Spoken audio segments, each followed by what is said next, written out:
So now I'd like to introduce Ben Singer. We're really delighted to have Ben, especially as it's gone 10 o'clock in the evening in Singapore, where he's based. So thank you, Ben, for accommodating as many time zones as possible by giving your talk so late in the day. Ben's carried out some remarkable research about his family, many branches, many different strains, many different businesses. Ben's background is that he's a lawyer specializing in aviation law, and so has quite a background in international business, international relations. So without further ado, welcome all and welcome to Ben. I'm going to stop sharing, Ben, and let you speak. We'll have questions and comments after Ben has finished. To ask a question, you can turn on your video and wave at me. You can use the Zoom hand raise function, or you can use the chat line. Anyway, Ben Singer on rediscovering the diversity of a Levantine family. Great. Thank you very much, Quentin. I appreciate the introduction. Are you able to see my screen? Yes, that's all good. Okay, very good. So first of all, thank you to all of you for attending my presentation, especially since it's not the usual time that you're used to attending these sort of presentations. I want to just start with a few words of introduction. A couple of years ago, I came across some old postcards of Constantinople on the internet. The publisher of these postcards was a man by the name of Jacques Ludwigson, with an address in Galata. He was active from about 1896 until the late 1920s, and some of you are probably familiar with these postcards. As my paternal grandmother's maiden name was Ludwigson, I was intrigued, and I decided to start researching my family's history in Turkey. It was just the beginning of COVID. I had plenty of free time. And so I really took this on as my project. And although I still haven't discovered our precise link to Jacques Ludwigson, my research uncovered a wealth of information along every branch of my family tree. My family roots in Turkey run quite deep. However, with the passage of time, a surprising proportion of our family's history was somehow completely lost or forgotten. Even specific places of origin and quite dramatic events in the lives of our ancestors had somehow been erased from our collective memories. Bit by bit, my research succeeded to fill in many of the gaps in our family history. In many cases, one small discovery led to others and opened up entire forgotten worlds. The approach I took with my research was try to uncover as much as possible, not just on my paternal side, on the Singer side, but as much as possible about all our direct ancestors along every branch of our family tree. The final product of this research covers 11 branches, 11 families, all of which settled in Constantinople between the 1840s and the 1890s. Now, my father's side of the family is comprised of 4 Jewish families, all with origins in the Austro-Hungarian and Russian empires. My mother's side of the family is comprised of 7 families, including Germans, Austrians, so-called Persian Armenians, and French. It wasn't easy for me to cut all of this down to a 1-hour presentation, but I'll do my best to present these 11 branches of my family in the time that I have, while also highlighting some of the resources which I've used in my research. I should also note that given time constraints, one other thing that I did is I basically limited myself today to the Ottoman period. Perhaps on a different occasion, I'll have a chance to present from the 1920s onwards. So I'll start now with the Shore family.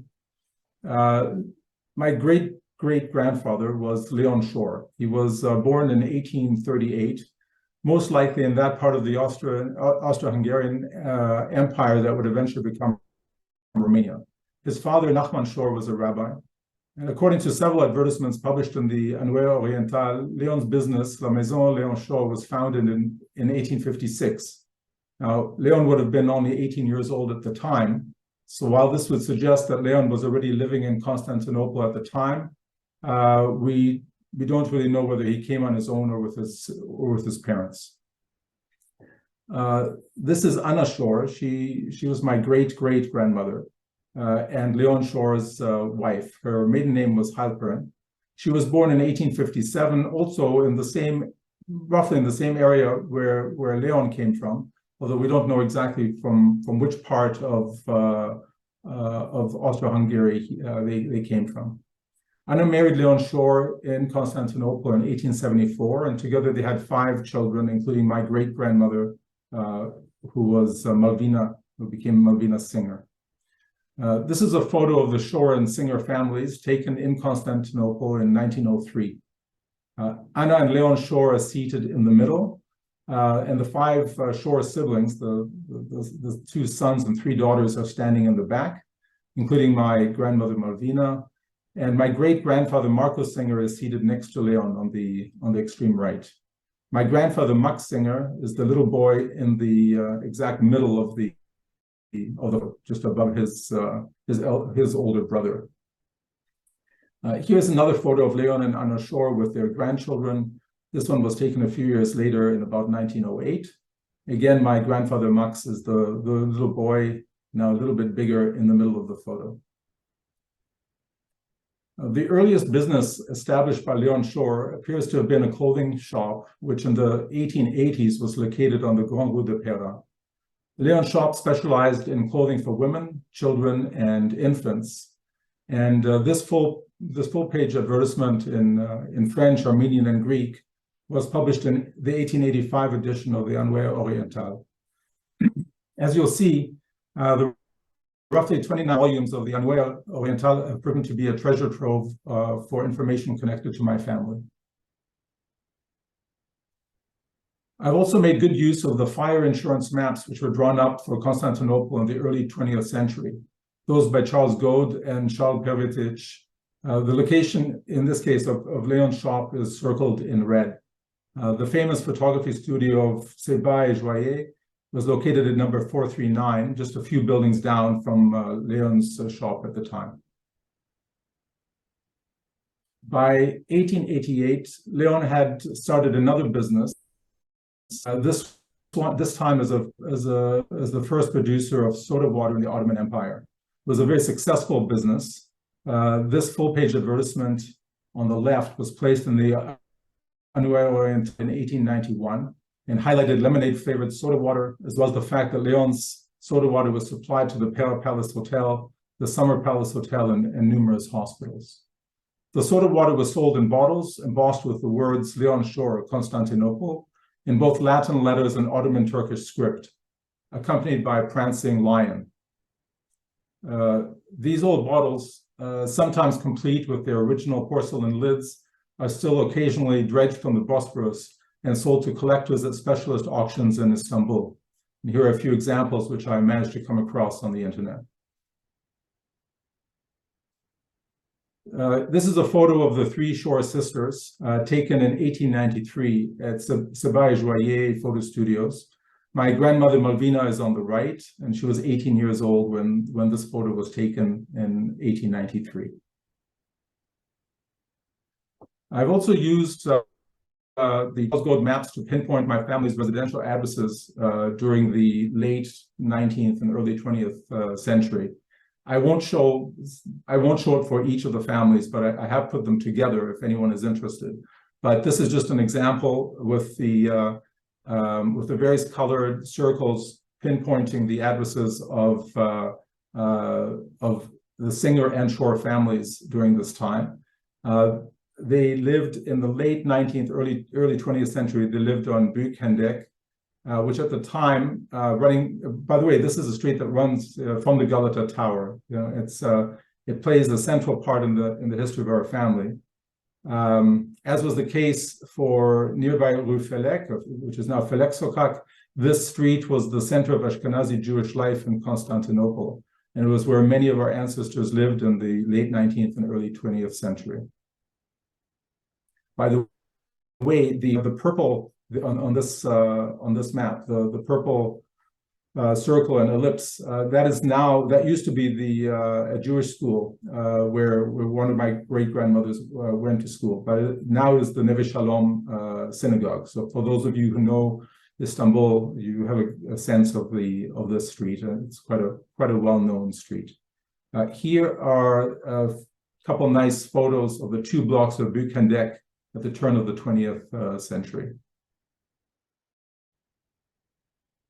In 1898, Leon purchased an apartment building on Rue Jamji, which is now Camekyan Sokak, just adjacent to the Galata Tower.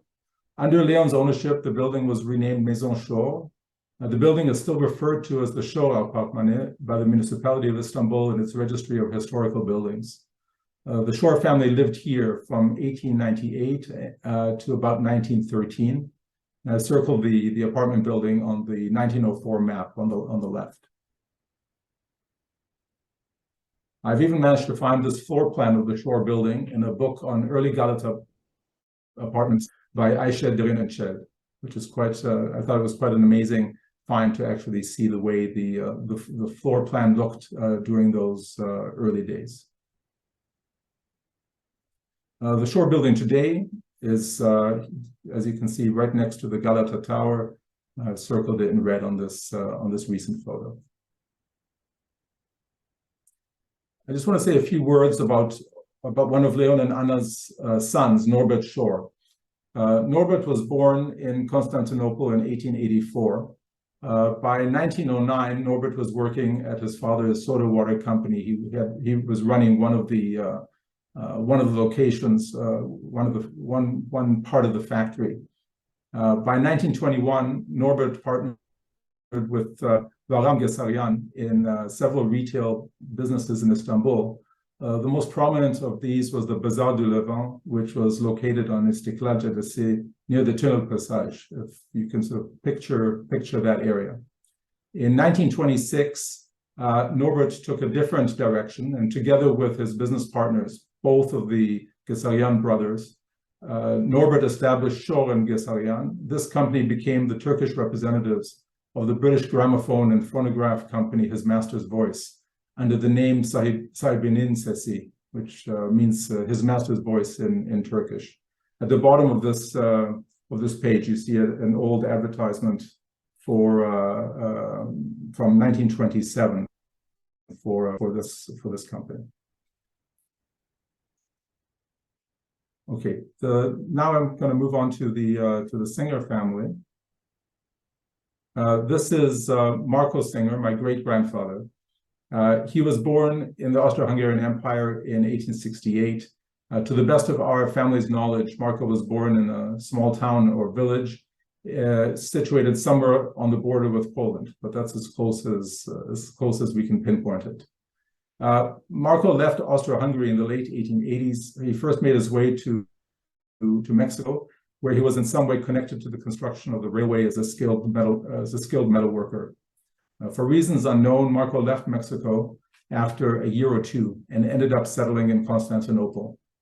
Not long after arriving in the city, Marco met Malvina Shor, and they married in 1895. They had 2 children together, including Max, my grandfather. Here are a couple of photos of Marco and Malvina taken in 1895 and 1899. I was able to use the Anouilh Oriental and the Charles Gode maps to trace the various locations of Marco's workshops over the years. By 1898, Marco established his first machinist workshop together with his business partner, a certain Mr. Privilegio. Marco and his partner were listed in both the professional directory and the street directory of the Anouilh Oriental during this time. So it's something that quite jumped up at me. I'd never seen the Anouilh Oriental, and suddenly I was able to discover exactly the location of this workshop that I'd heard about in the past. By 1901, the partnership with Mr. Privilegio was dissolved, and Marco began operating his own workshop on Rue Calafettieri, which is now Iskufçiler Sokak. It's just on the waterfront in Galata, used to dock area. Most of the workshops located on Calafat-Yeri in those days were blacksmiths and foundries, with quite a few machinists as well. The area is now on the edge, is basically the edge of Azapkapis City Park, overlooking the Golden Horn. This is a nice find. It's a trilingual company card from 1902 in Ottoman Turkish, French, and Greek. Marco operated his machinist workshop under the name Mark Singer, and this card provides details on the type of work that Marco was engaged in. The Russian handwriting on the front of the card at the top states that it's a receipt for steel knives for chicken. And indeed, when you look at the back of the card, there's a handwritten quote, which is signed by Marco for 14 assorted knives for the monastery of Saint-André, which is perhaps located in Cyprus. I'm not sure where this monastery is located, because I'm not familiar with the monastery by that name in Istanbul. By 1904, Marco relocated his workshop to the Tophane district near the Tophane Quay. So I plotted it here as well. And this is an invoice from 1906, which I actually discovered on the website of the Levantine Heritage Foundation. So I definitely second what Quentin said about the value of the website. There's an amazing amount of material that's been collected on the foundation's website.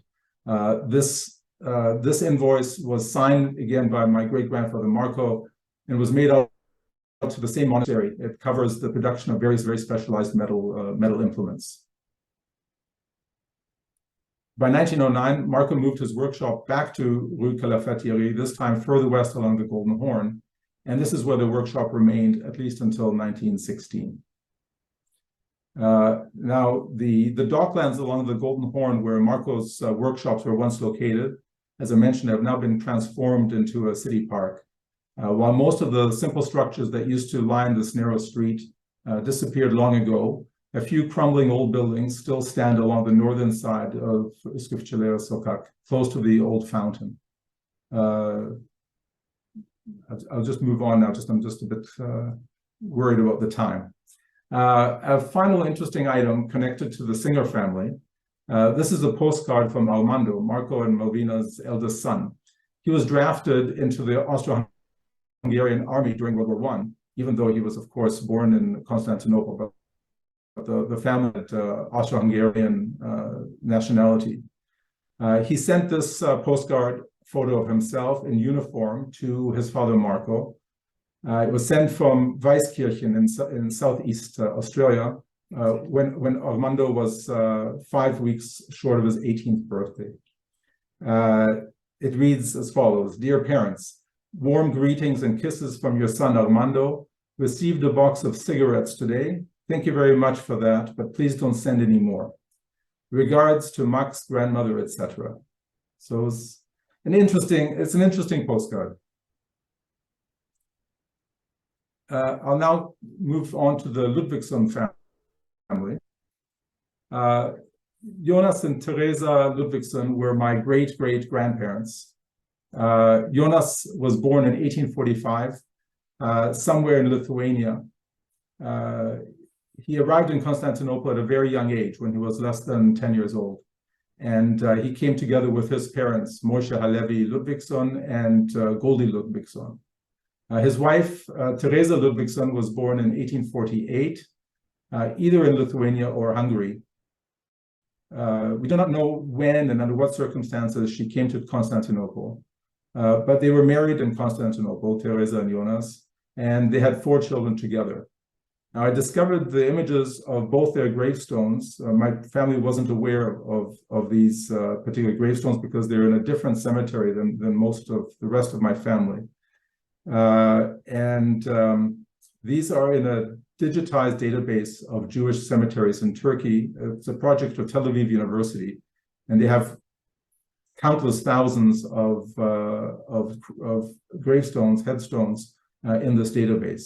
And for those of you who may not be familiar with Jewish gravestones, they can be very helpful in genealogy, as they tend to include some important details, such as the deceased's father's name. Jonas Ludwigson was a tailor by profession. He was listed multiple times in the Annuaire Orientale between 1902 and 1914.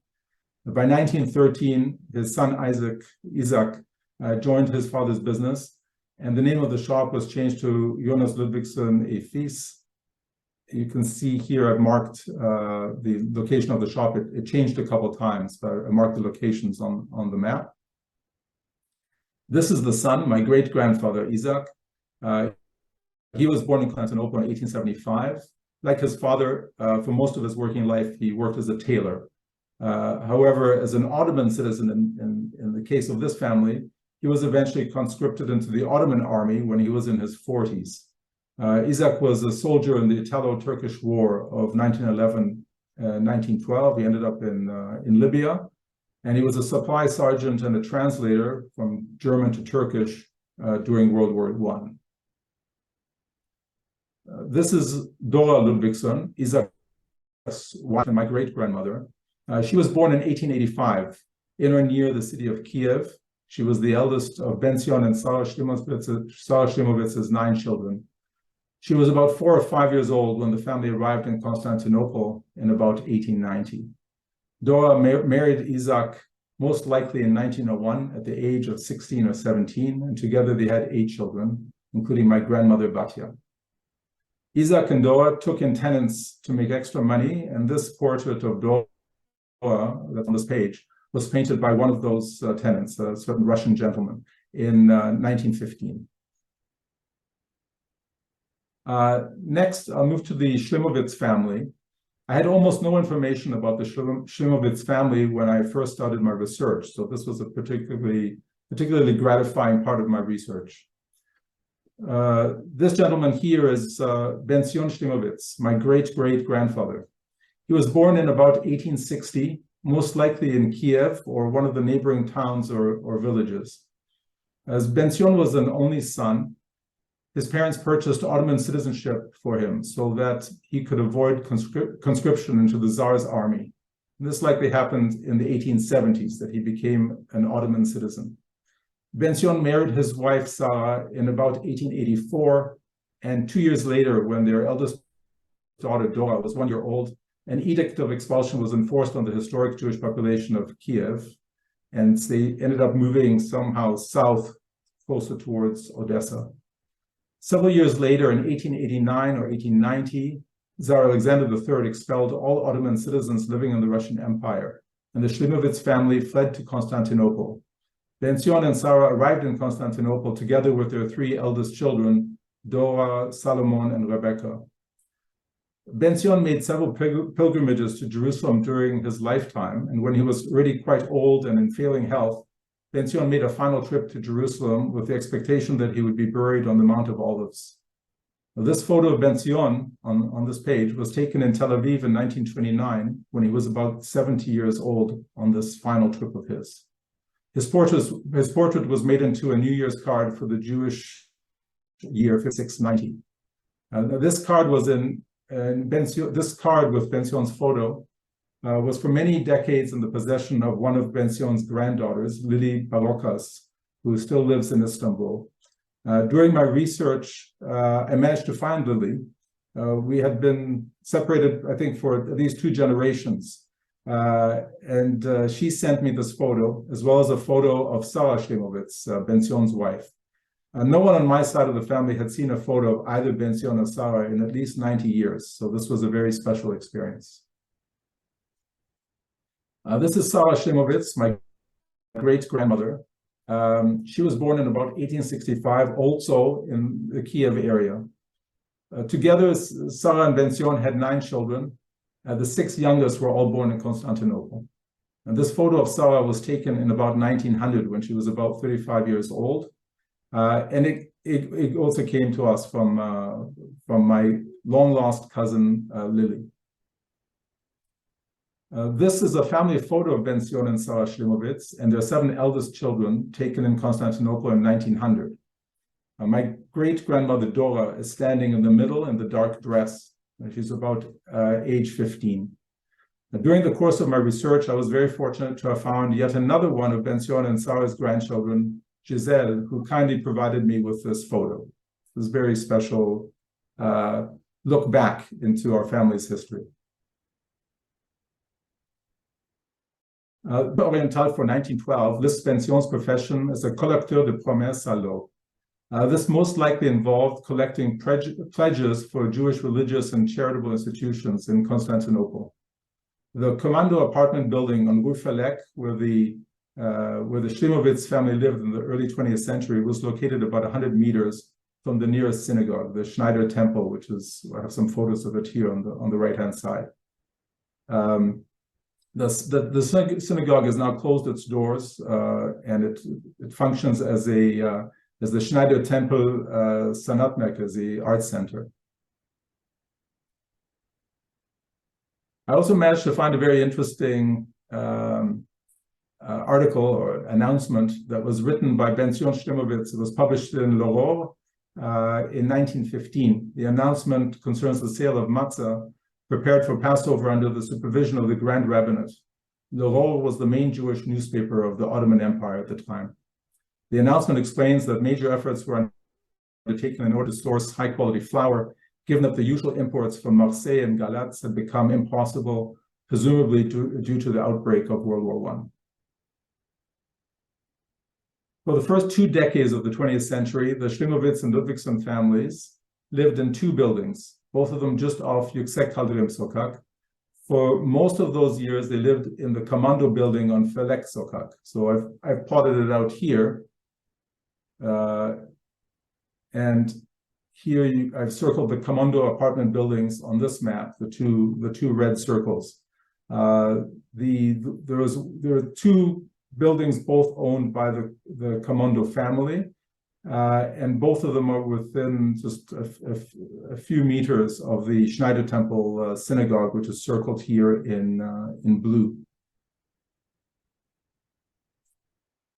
An interesting development is that the Commando apartment building on Felek Sokak has now been renovated and turned into a 32-room boutique hotel by the name of Hotel de Commando Galata. And these are photos of what the building looks like today.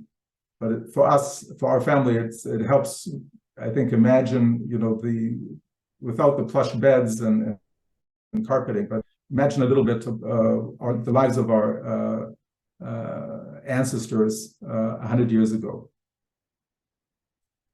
Here are some more pictures of this apartment building where quite a few, besides Benzion and Sarah, also the Ludwigsons lived here as well. And here are some nice views of the adjacent Yüksek Kaldırım Sokak, of how it looked at the turn of the 20th century.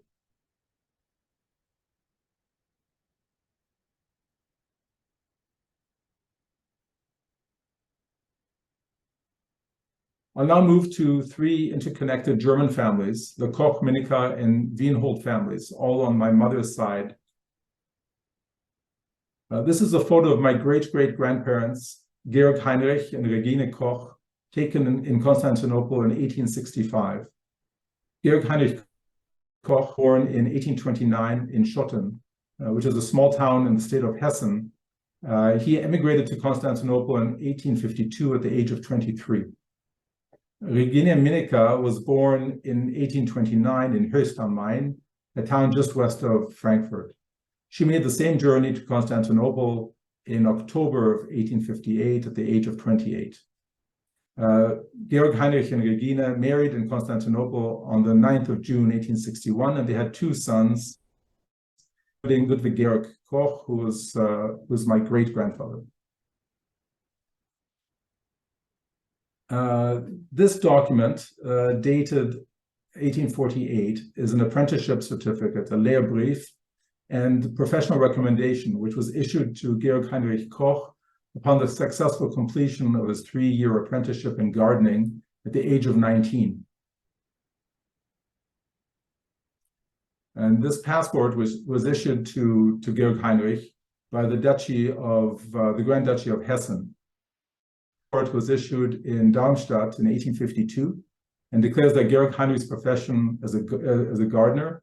It specifies that he will be traveling through Austria for the purposes of being placed in the imperial gardens of Constantinople. By the early 19th century, it had become the established practice of the Ottoman sultans to employ foreign gardeners, mainly German and French nationals, to design and maintain the gardens of the palace grounds. Georg Heinrich was fully part of that tradition, bringing with him the latest knowledge in garden design, botany, and horticulture. A detailed article published in the German Gardening Weekly in 1907, as well as recent academic articles, credit Georg Heinrich and his two sons with designing, creating, and maintaining the imperial gardens, especially those surrounding the Yildiz Palace. This is the reverse side of Georg Heinrich's passport, with permits and entry details from the various German and Austrian principalities which he passed through on his journey to Constantinople. This passport was issued to Regina Minica, who would become Georg Heinrich Koch's wife. It was issued in 1858 when she was 28 years old, for the specified purpose of traveling to Constantinople to visit relatives. The issuing authority was the Duchy of Nassau. Most likely, Regina undertook this journey to visit her older brother, Josef Minica, who was already a gardener in the imperial gardens at this time, in the imperial gardens in Constantinople. Perhaps there was already a plan for Regina to be introduced to Georg Heinrich at this point. In any case, Regina and Georg Heinrich eventually married 2.5 years after Regina arrived in Constantinople. Here are some old postcard views of the imperial gardens at the Yildiz Palace. They're all taken sort of turn of the century, just into the 20th century.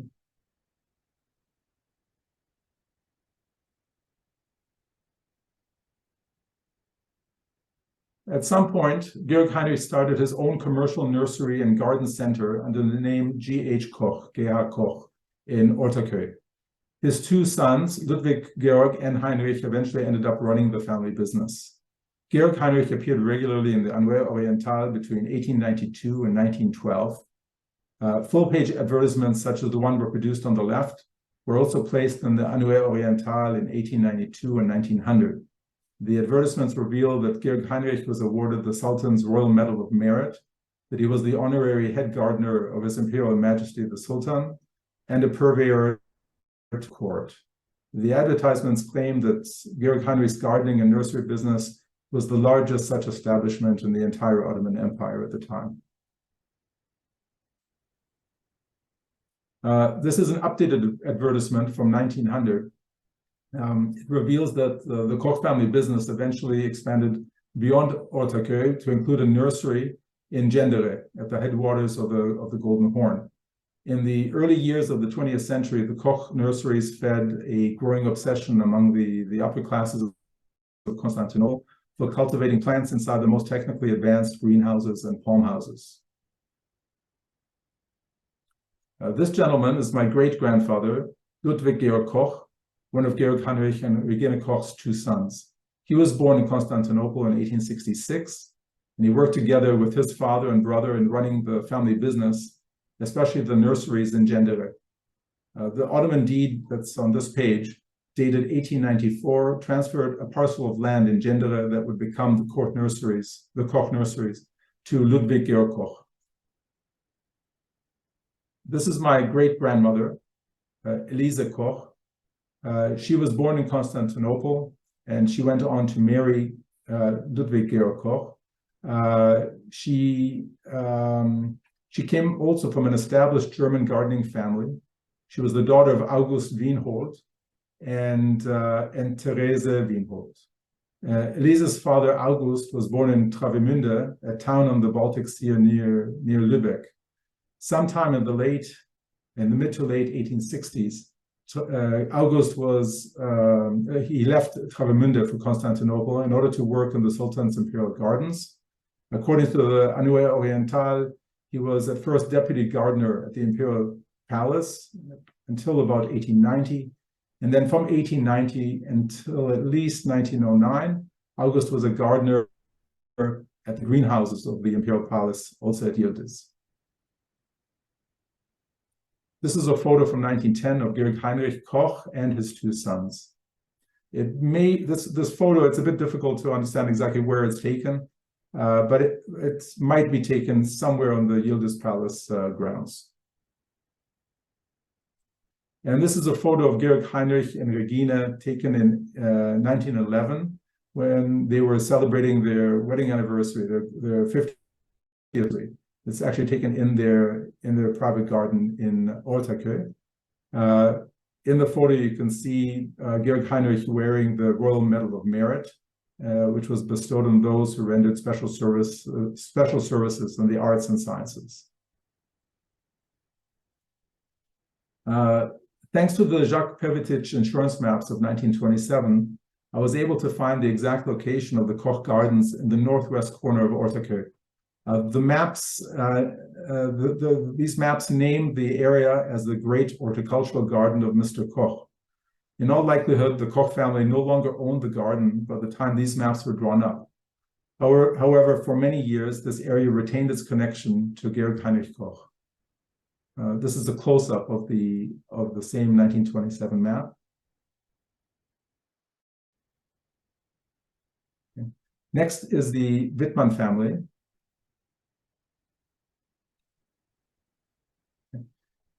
Joseph Maximilian Wittmann, my great-great-grandfather, was born in Vienna in 1838. At the age of 24, after about 8 years working for a Viennese company, Joseph decided to look for a new job overseas. He considered relocating to London, but in the end, he decided to move to Constantinople, where he accepted an offer to become the head of the export department at Hermann Holstein Company. He remained with this company for 25 years. This company was an exporter of various specialized agricultural products from Anatolia, including opium, rose oil, gum tragacanth, if I'm getting that right, gum tragacanth, yeah, and various seeds and nuts. In 1867, about 5 years after his arrival in Constantinople, Joseph married Amalie Runzler at the Catholic Church of Santa Maria Draperis in Pera. Amalie was born in Constantinople in 1846. She was the daughter of Gustav Runzler and Marianne Runzler, maiden name Pirguli. Amalie and Joseph Wittmann had 6 children together, including my great-grandfather, Max Wittmann.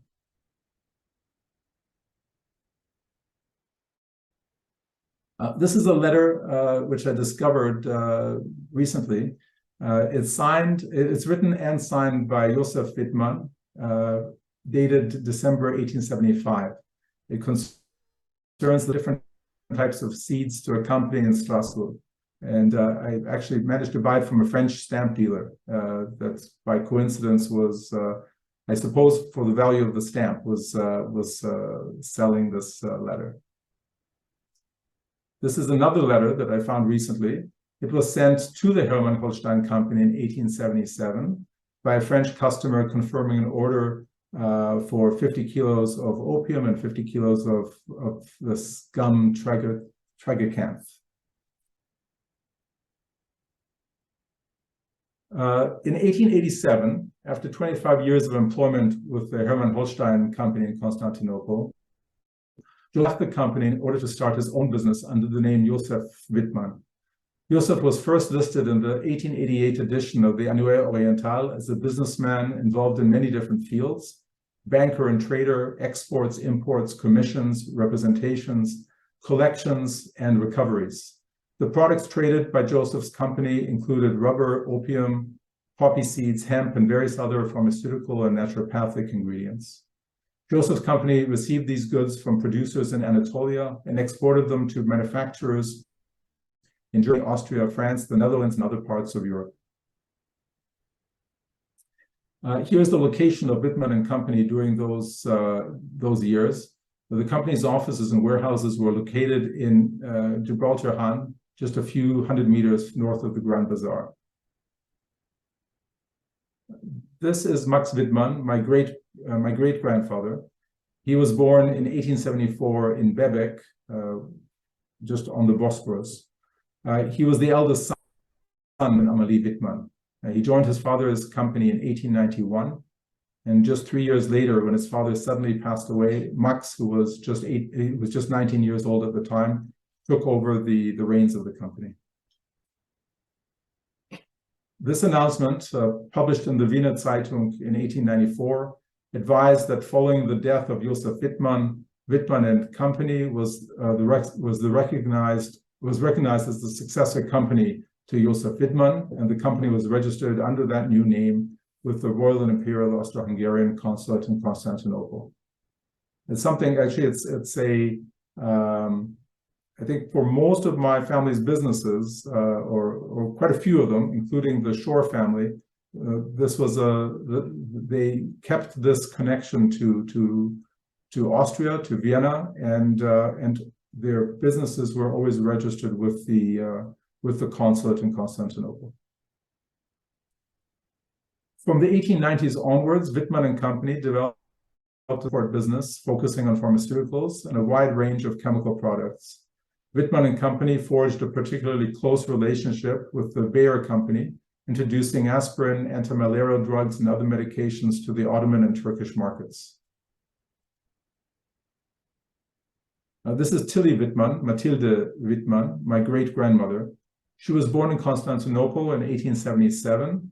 Her parents were Matern and Rosa Sauri, and she married Max Wittmann in 1906 at the Santa Maria Drapris Catholic Church. They had 2 daughters together, including Mehdi, who's my grandmother. This is Tilly and Max in 1906, the year in which they were married. Here are 2 photos of Max and Tilly Wittmann on outings with other family members in about 1909. I can't identify exactly where these photos were taken, but they're interesting photos, I think. As an Austrian citizen, Max was drafted during World War I and served in the Austro-Hungarian army. This photo of Max was taken in Vienna in 1915 when he was 41 years old. In 1919, the entire Wittmann family was expelled from Constantinople under the authority of the occupying powers because they were Austrian nationals. And during this period of exile, the entire Wittmann family lived in Baden bei Wien, a town southwest of Vienna. The entire family remained there in Austria for 4.5 years before they were allowed and able to return to Constantinople in 1924. Upon his return, Max devoted himself to reviving the fortunes of Wittmann and Company and to developing a very successful partnership with the Bayer Company. This, I thought, was an interesting photo from about 1928 of the 4 gentlemen at the heart of Wittmann and Company. From left to right is Gustav Wittmann, who is Max's brother, Dionys Rigopoulos, Max Wittmann, and Herbert Wittmann, Max's nephew. Mr. Rigopoulos, who is sitting in the middle left of this sofa, he played an indispensable role in maintaining the family business in the years immediately following World War I, when almost all Austrian and German nationals were expelled from Constantinople. And it's really, I think, only because of him that the company was able to survive those 4 or 5 years that the Wittmann family was no longer living in Constantinople. Now I'll talk a little bit about the Sauri family. This is Matern Sauri, my great-great-grandfather. He was the father of Tilly Wittmann, and he was born in Vienna, Austria. And the Sauri family held French citizenship. Matern married Rosa Müller, who was born in the German enclave of Siebenbürgen in Romania. And together they had 3 children, including Tilly, including Mathilde Wittmann. Matern was a silversmith and a jeweler by profession.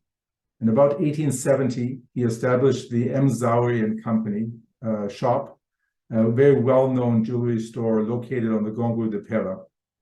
He sold watches and various objets d'art as well, and they occasionally still appear for sale at various European and Turkish auctions. The Sauri shop was located on Gongul de Pera. As I said, it had 2 different locations over the years, just moving a few meters down the street. It's roughly opposite the Sebanjoy photography studio. This is an advertisement for the Sauri Company in the Annuaire Oriental for 1881. Indicates that the jewelry, silverware, and watchmaking shop was located opposite the Russian embassy. After Matern's death in 1898, his wife Rosa and their son Robert carried on the family business.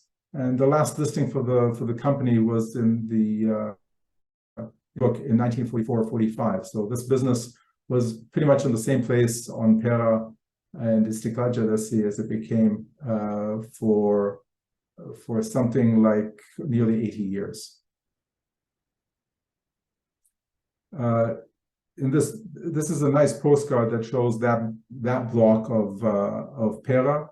You can see the photography studio of Sebay et Joaillier on the right, and so the Matern Zauri shop was just opposite that.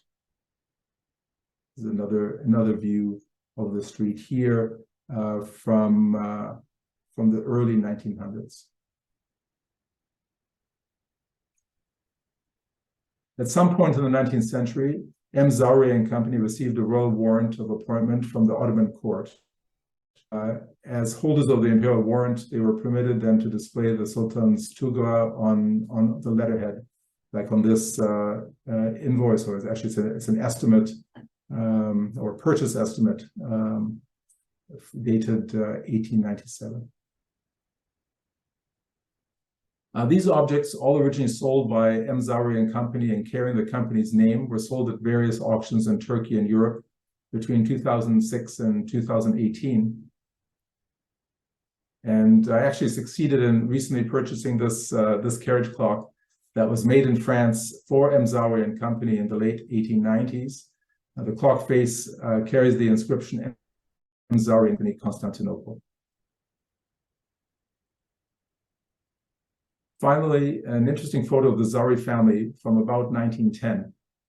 In this photo, the two Zauri sisters, together with their husbands, including Tilly and Max on the far left, plus Robert Zauri on the right, are playing a game of cards with wagers visible on the table.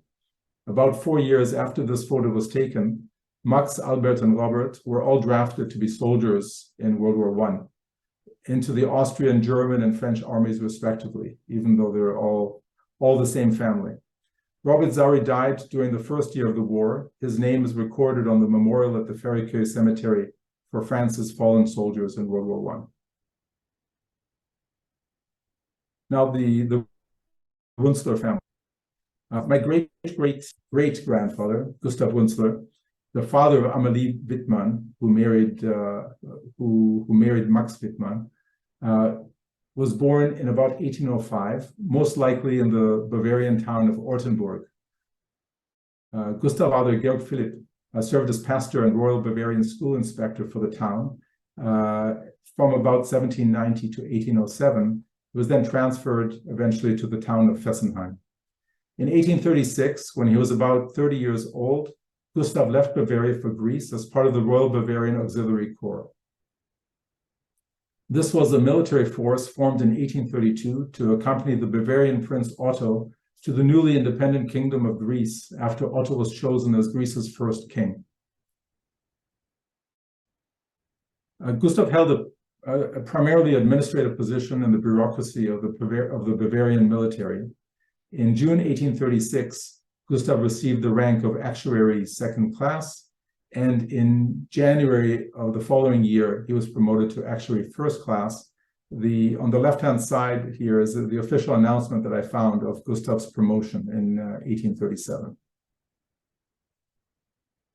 The official tenure of the Royal Bavarian Auxiliary Corps in Greece ended in 1807, and Gustav likely left Greece for Constantinople sometime between 1837 and 1843. My great-great-great-grandmother, Marianne Wunzler, she was born in Smyrna in about 1824 in a so-called Persian, Armenian, and French Levantine family. Marianne's parents were Andrei and Maria Pirguli. Marianne married Gustav Wunzler in Constantinople in 1845, so shortly after Gustav arrived in Constantinople. They married at the Catholic Church of Saints Peter and Paul in Galata, and they had 10 children altogether. This is the marriage record for Gustav Wunzler and Marianne Rulli. And I should say I owe a big debt of gratitude to Marianne Marande for not only providing me with this record, but many other marriage records, death records, baptismal records for the Catholic side of my family. Gustav established his company, La Maison Gustav Wunzler, in Constantinople in 1846.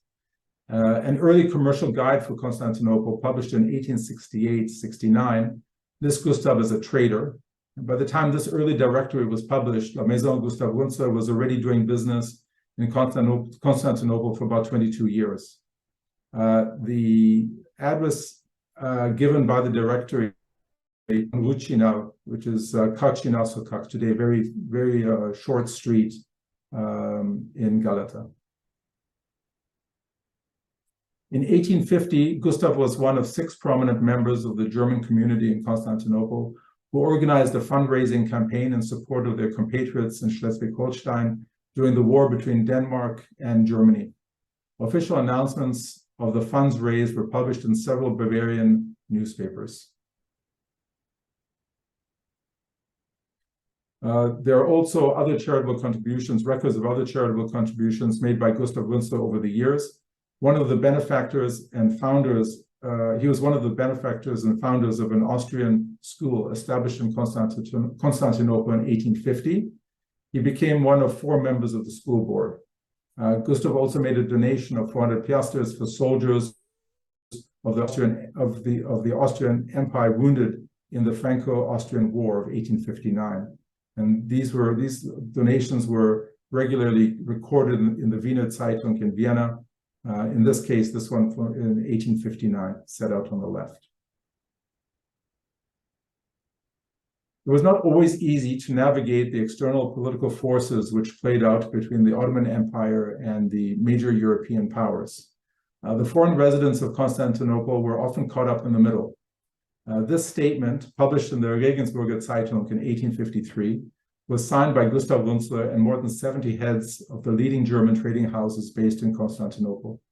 The statement strongly criticizes the anti-Turkish stance of the Augsburger Allgemeine Zeitung, a newspaper from Augsburg, specifically in its coverage of alleged massacres of Christians in Anatolia.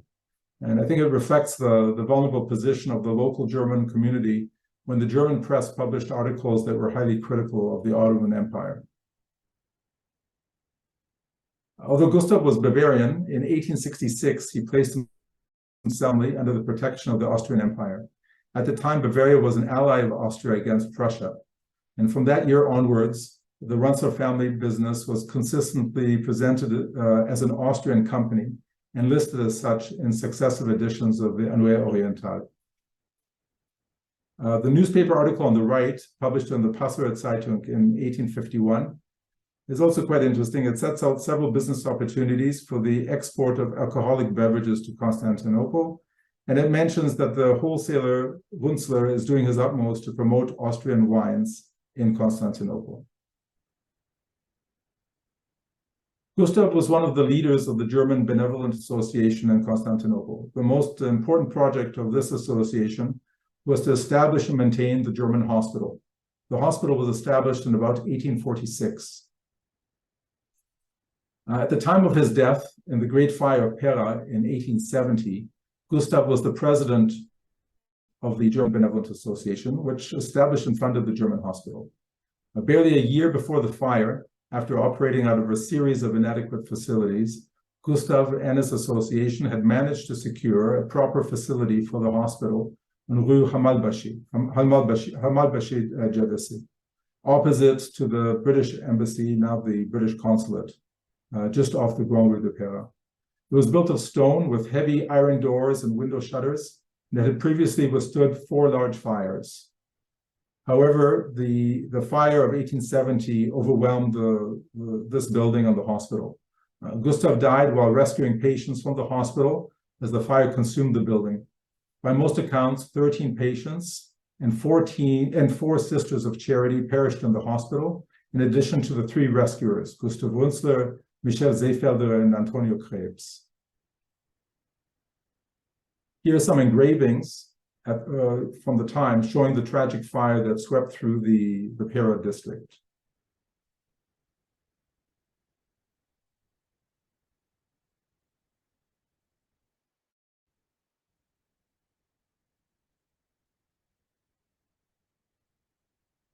And this is a map that shows the extent of the 1870 fire that destroyed much of the Pera district.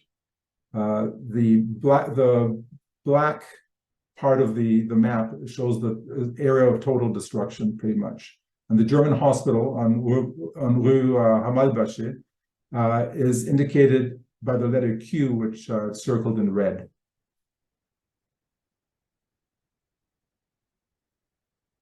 The Great Fire Pera of 1870 was covered in extensive detail by newspapers throughout the world, especially in the German and French language press. Many of these articles also mention the 3 board members of the German Benevolent Association who perished in the fire, including Gustav Wunzler. Not long after the Great Fire Pera, an open circular to all Germans was published by the editors of Die Gartenlaube, at the time the most popular weekly newspaper in Germany. The circular described how the fire impacted the German hospital and the German community in Constantinople. The circular also provided details on how Gustav and his 2 compatriots and fellow board members died heroically while saving patients from the raging fire that swept through the hospital. The Great Fire Pera was also covered in detail in the Bavarian press. And besides fire, the Neues Bayerisches Volksblatt also carried a brief obituary for Gustav Wunzler, which is reproduced below. This obituary provided a critical link to Gustav's origins, that his father was a Protestant pastor in the village of Fessenheim. It took a little bit more additional research to discover that Gustav's father's name was Georg Philipp Wunzler. And having rediscovered Georg Philipp, it was then possible for me to trace all of our ancestors all the way back to a gentleman by the name of Melchior Wunzler, who was born in 1522. Here's another such article from a Bavarian paper mentioning that Gustav Wunzler was originally from the Bavarian town of Fessenheim.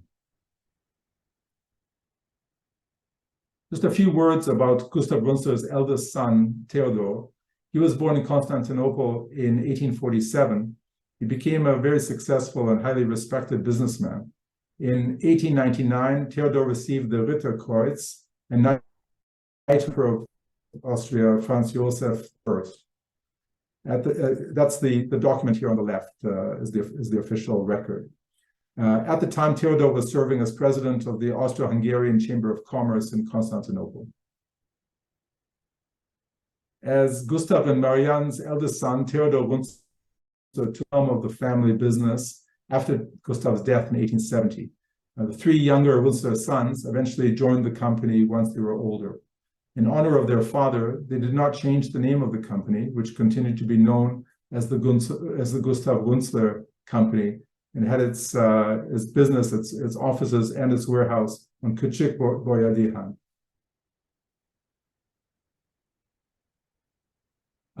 This is a letter that I came across recently. It's addressed to Gustav Wunzler Company less than a year after the death of Gustav.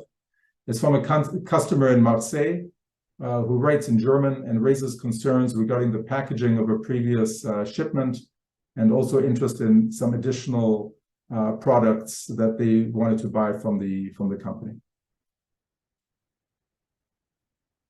Now, I'd like to talk a little bit in the remaining few minutes that I have about the Perguli family. Surprisingly, with the passage of time, Gustav Wunzler's wife, Marianne Wunzler, née Perguli, and her family origins completely faded from our family's consciousness. Marianne Perguli was born in Smyrna in 1824 into a Levantine family with Catholic, Armenian, and French roots. Marianne's paternal ancestors were so-called Persian Catholic Armenians who found refuge in Smyrna in the late 1730s. The Perguli family was originally a Catholic Armenian, they were originally from a Catholic Armenian village by the name of Abraner. Abraner is a small village located in the province of Nakhchivan. It was an Armenian region of the Persian Empire, north of Tabriz. It's now part of Azerbaijan. In the wars between the Ottomans and the Persian Empire, and the accompanying persecution of Christians by the Safavid Persians, many Armenians left Nakhchivan to settle in Smyrna. Our ancestors, Petro Pirguli and his brother Ioannis de Pavlo Pirguli, were among those families arriving in Smyrna in the late 1730s. Like most Persian families in Smyrna, the Pirguli family intermarried with more established French Catholic families that were already living in Smyrna for several generations. They adopted the French language and French culture. Marianne Pirguli's father, Andrei Pirguli, was born in Smyrna in about 1790, and her mother, Marianne's mother, Maria, was born in Smyrna at about a few years later, in about 1795. Now, unfortunately, there is a gap of 1 or 2 generations in the Pirguli family tree, which for the time being remains somewhat unbridgeable, largely due to the destruction of the parish of St. Polycarp in the Great Fire of Smyrna of 1922. All Persian Catholic Armenian families who lived in Smyrna were connected to this parish. However, it seems quite clear that all Pirgulis of Smyrna are directly related to either Petro Pirguli or his brother Ioannis Pirguli, who are the 2 brothers who fled to Smyrna in the 1730s. The father of Petro and Ioannis Pirguli was a man by the name of Paolo Pirguli, but we don't know anything more beyond that. On the right is the interior of the restored St. Polycarp church in Smyrna. It was almost completely destroyed in 1922 in the Great Fire of Smyrna, eventually rebuilt in 1929. And here on this last page are 2 maps which show, the one on the left shows the province of Nakhchivan inside the red circle. There's the Caspian Sea, is the big body of water on the right. And the map on the right shows the location of the village of Abraner, which is today called Benenyar. It's circled there in red. Today, Abraner is a large village of some 3,000 inhabitants, but not a single Armenian lives among them. That's pretty much the end of my presentation. I have put together some resources that I've used that maybe will be helpful also to others. A good part of my work really involved family resources, but I would never have been able to reach the level of detail that I did without, especially the Annuaire Orientale is absolutely a treasure trove of information, and these fire insurance maps of Constantinople also. And those 2 resources, I think, were made all the difference in my research in terms of the depth of the information that I was able to find. So I think that's basically it. I was very conscious of the time, and I think I managed to do the whole presentation about an hour. I apologize if it was a little bit on the fast side, but perhaps now, if you have any questions, I can breathe a bit and answer your questions as best as I can. Ben, thank you very much. Really excellent tour of your family branches. So let me just put everyone on gallery view. Does anyone have a comment or question they'd like to lead with? While you're thinking about that, how long did this research take? When did you start, and how have you managed to do it while also working? Well, I did the research over probably about 2.5 years, and I spent hundreds and hundreds of hours during that time working on it. It was what you see here, these, I think, roughly 120 slides or so, is a very small fraction of the actual project, which ended up being something like 700 pages, close to 700 pages. So I went into as much detail as I could. I think especially because much of my family, we knew really, I mean, besides the photos, which were nice, and we had passports and certain other documents, we actually knew very little about our ancestors. And it was just, I don't know how common it is in the community that I come from, but people didn't really speak too much about the past, even about good things about the past. So, you know, there are things that were very surprising that I hadn't come across, that I hadn't heard about. So for me, it was just a matter of trying to find as much as I could, any sort of detail that I could find about any branch of my family. So I went in it with a very big open. Fantastic, thank you. Elise.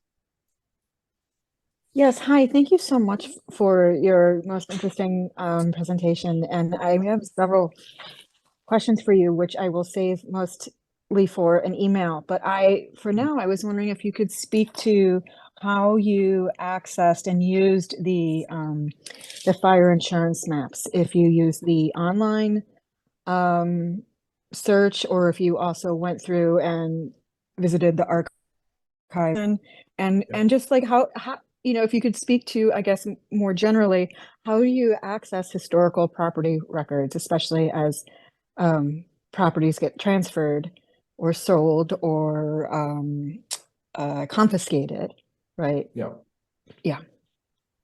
Okay. Thank you for the question. Because I did this during time of COVID, where here in Singapore we were not really able to travel very much. I did not go. I wasn't actually physically at the archives. But during the time of COVID, they opened up the archives online freely. I'm not sure if that's still the case today. So everything that you know, the documents that you're talking about, whether it's Annuaire Orientale or the fire insurance maps, all of that came from the SALT online records, and it was all available online. There might be some other, you know, there might be here and there certain maps which maybe wasn't available at SALT, but otherwise I was able to find it online in some other. I can, if you are interested, I can tell you specifically where I found it. I just don't recall right now.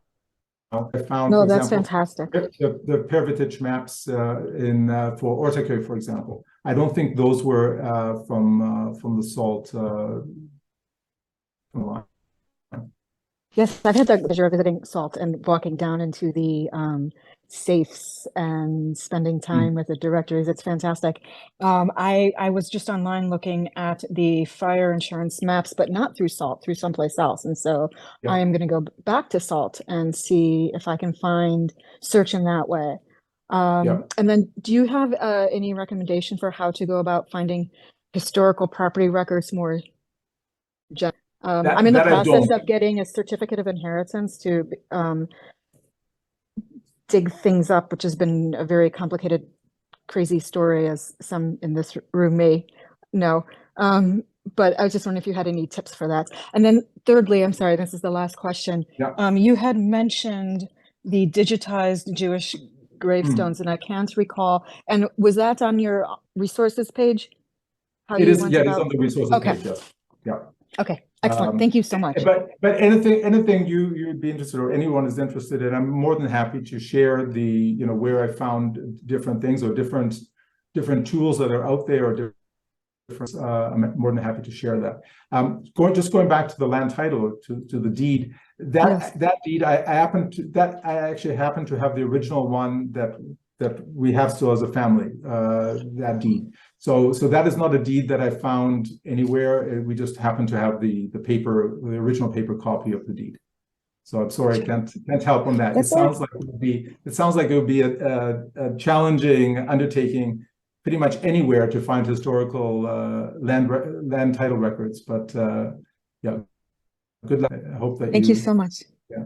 Great, thank you. Nurhan Davutyan. Just you're on mute, Nurhan. Yeah. Okay. Do you hear me now? Yes. Yeah. I have a comment which might be useful to Ben, and it's about the this Pirguli family. Okay, now Ben mentions that they originate from Nakhichevan, and that they probably moved to Smyrna around 1740 or something like that. Okay, so I would think that they would be part of this. You see, there is this trading network centered in Isfahan, okay, which was an important trading network from say 1600 to 1740, okay, and so basically during the Ottoman Safavid wars of the late 16th, early centuries, a bunch of craftsmen from that area, textile craftsmen from Nakhichevan, were moved by Shah Abbas to Isfahan, and under his protection, they became a very rich and extensive trading network, doing business with as far east as Indonesia and Philippines and India, and as far west as Amsterdam and Venice and London.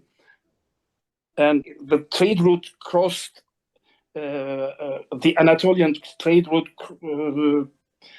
passed from Erzurum, Ankara, Tokat, and Izmir, and from Smyrna to Europe. Okay. Now the important point is that around 1740, this Nadir Shah kind of sacked this town, okay, and killed a whole bunch of people, and many of those Armenian merchants there moved either to India or to Smyrna. Okay, so that and the name Pirguli, which sounds Persian, okay, would suggest that they would be originating from Isfahan and who came to Smyrna around 1740. There is a book by Sebu Haslanyan, a UCLA professor, about this trading network. Okay, that sounds interesting. Thank you for that. By the way, I was under the impression that the people from Nakhchivan ended up in Isfahan, in New Julfa. Yeah, New Julfa, exactly. The movement went from, meaning not from Isfahan up to Nakhchivan, but from Nakhchivan to Isfahan. Exactly. That's what I said. Okay. That's what I said. That is around 1600, Shah Abbas carried off a bunch of textile craftsmen from Nakhichevan to New Julfa, which is a suburb of Isfahan. Yeah, that's it. Okay, thank you very much for that. Yeah, my thank you. Thank you. Thank you, Nurhan. Any other comments or questions? So I have another one.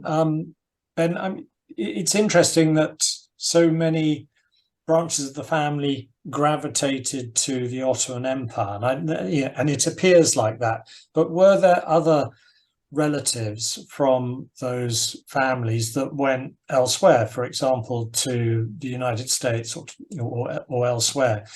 Why did people go to the Ottoman Empire as opposed to other destinations of opportunity and refuge? Well, I can only guess, because we have no connections to families before they came to Turkey. Meaning those families came to Turkey, to the Ottoman Empire, so many generations ago that we have no connections to the people who originated in Europe and came to Constantinople. I think when I look at my family background, I think in all those branches, they came for various opportunities. Maybe the similar opportunities would have taken them maybe later, not as early as the 1840s or 1860s, would have maybe taken them to the United States. But at the time, Constantinople offered incredible opportunities for many people, and it was a cosmopolitan and dynamic city. And so for, whether it's people that were fleeing, like some parts of my family was more escaping from bad family circumstances, for them as Jews in Eastern Europe, or then the parts of the family who were coming from Austria-Hungary. In Germany, it was more of an opportunity or a place to find more opportunity for themselves than they had wherever they were living. Even though wherever they were living was probably not so bad. You know, the families, parts of the family that were coming from Austria-Hungary or coming from Germany were just looking for opportunities, and the opportunity just arose. You know, like Josef Wittmann was at one point contemplating going to London, according to family records that we have. So he was looking at a company in London, and he was looking at a trading house in Constantinople. For whatever reason, at the end, the one in Constantinople somehow was more attractive than the one in London. It's hard to understand, you know, why that would be. What was there about Constantinople which was more interesting or more, you know, more attractive? But they came for all sorts of reasons, and hard to say why, you know, because at the end they all came here, you know, so it's hard to say where did their siblings end up going 4 or 5 generations ago. I wouldn't know. Okay, I mean that sort of kind of leads to my next question: is, you know, is your research complete? Have you done enough? Have you yourself? And you know, are there areas, are there gaps where, you know, we, you know, folks in the audience might be able to help? Well, no, it's not. I wouldn't say it's complete. I find that there's certain gaps for every family that I introduce. There are certain gaps, certain things that I'm curious about. I'm certainly very curious about specific points of origin for the Singer family, Shore family, Schlimovitz family, because it's some sort of very vague, you know, either we just barely know the country or which empire they came from, or we have something very vague, like somewhere on the Polish border of, you know, of Austria-Hungary. So it would be very nice to know, you know, where they actually came from. I haven't succeeded in doing that. I've tried all sorts of ways, also through various genealogical websites. I have succeeded in finding some long lost cousins, especially on the Schlimovitz side, and that was very, very gratifying. I think it was one of the nicest experiences, because it's not just something that's on paper. It's actually people that we feel that we have some common point of origin, and so yeah, it's something that I would love to continue to develop. I every once in a while I do on the internet. I find a hero there that is somehow connected to my family, and I've managed to find a lot more than what I was able to show you, because especially for things that were from, like, say, 1920s to World War II or to the 1950s, there was a lot more. So yeah, I'm happy if anyone feels that they might be able to steer me in the right direction, or maybe would have some information on some branch of my family. I'm more than happy to, if they reach out to me. Ben, thank you very much. I think we're at the end of our time, but I think your research has demonstrated a sort of a wonderful picture of cosmopolitan Istanbul in the 19th century. That you know, people might not appreciate how busy and diverse it was, and you know, why it was such an attraction to people from all across Europe. Thank you so much for sharing your research. Really fascinating. We hope there will be an opportunity to do the next bit, but yeah, the 20th century Singer family. But to you and to our audience, thank you so much for joining in, and we wish you good morning, good day, and Ben, good night. Thank you very much. Thank you very much, everyone. Thank you. It was a pleasure. Bye-bye.